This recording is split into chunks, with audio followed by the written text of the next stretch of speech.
برادران اسلام اور میرے پیارے اسلامی بھائیوں اور بہنوں، السلام علیکم۔ قیامت کے دن سب سے پہلے نماز کی پوچھو گی۔ اگر آپ کی نماز صحیح نکلی، درست نکلی، تو ممکن ہے کہ سارے اعمال درست نکلیں گے۔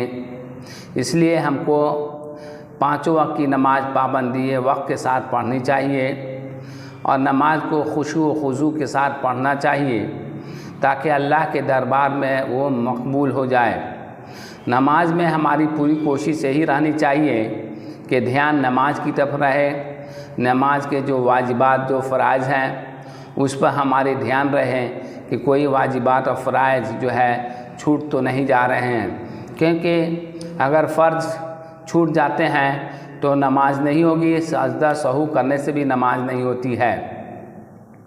لیکن اگر واجبات چھوٹ جاتے ہیں تو سجدہ سہو کر لینے سے نماز ہو جاتی ہے۔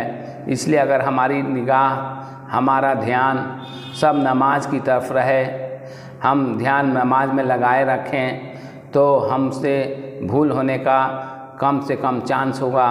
لیکن اگر بھول ہو بھی جائے تو یاد رکھنے پر ہم سجدہ سہو کر لیں گے تو ہماری نماز درست ہو جائے گی۔ کبھی کبھی ایسا ہوتا ہے کہ کوئی آدمی، کوئی نمازی پہلی رکعت میں الحمدو کے بعد کوئی سورت پڑھا اور پھر دوسری رکعت میں الحمدو کے بعد پھر وہی سورت پڑھ دی، تو اس کو شک ہو جاتا ہے کہ میری نماز ہوئی یا نہیں ہوئی۔ تو اس میں گھبرانے کی ضرورت نہیں ہے، چنتا فکر کرنے کی ضرورت نہیں ہے۔ اگر ایسی بات ہو جاتی ہے کہ الحمدو کے بعد پہلی رکعت میں جو سورت پڑھی ہے آپ نے، دوسری رکعت میں الحمدو کے بعد وہی سورت پڑھی، تو نماز میں کوئی نقصان نہیں ہوا، آپ کی نماز ہو جائے گی۔ لیکن بلا ضرورت ایسا کرنا درست نہیں ہے۔ اسی طرح اگر پہلی رکعت میں جو سورت آپ نے پڑھی الحمدو کے بعد، دوسری رکعت میں اس کے بعد والی سورت آپ کو پڑھنی چاہیے۔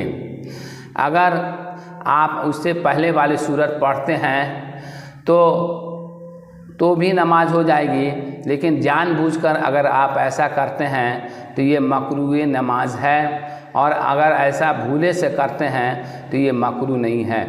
تو آپ کو میری بات سمجھ میں آ گئی ہوگی کہ پہلی رکعت میں الحمدو کے بعد جو سورت آپ نے پڑھی، اگر کسی وجہ سے اگر دوسری رکعت میں بھی الحمدو کے بعد وہی سورت پڑھ دی تو نماز میں کوئی نقصان نہیں ہوا۔ اسی طرح پہلی رکعت میں جو سورت آپ نے پڑھی اس کے بعد والی سورت دوسری رکعت میں پڑھنا چاہیے۔ اگر اسی کے پہلے والی سورت آپ نے پڑھ دی تو بھول سے تو بھی کوئی نقصان نہیں ہوا، لیکن اگر جان بوجھ کر آپ نے ایسا کیا تو یہ مکروہ نماز ہے اور ایسا آپ کو نہیں کرنا چاہیے۔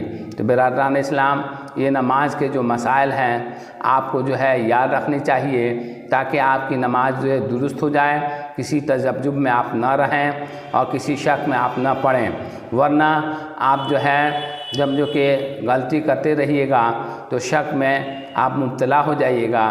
اس لیے میں نے یہ 2 مسئلے آپ کے سامنے رکھے ہیں تاکہ آپ جو ہے شک و شبہ سے بالاتر ہو جائیں، شک و شبہ میں نہ رہیں۔ جزاک اللہ خیرہ۔ السلام علیکم۔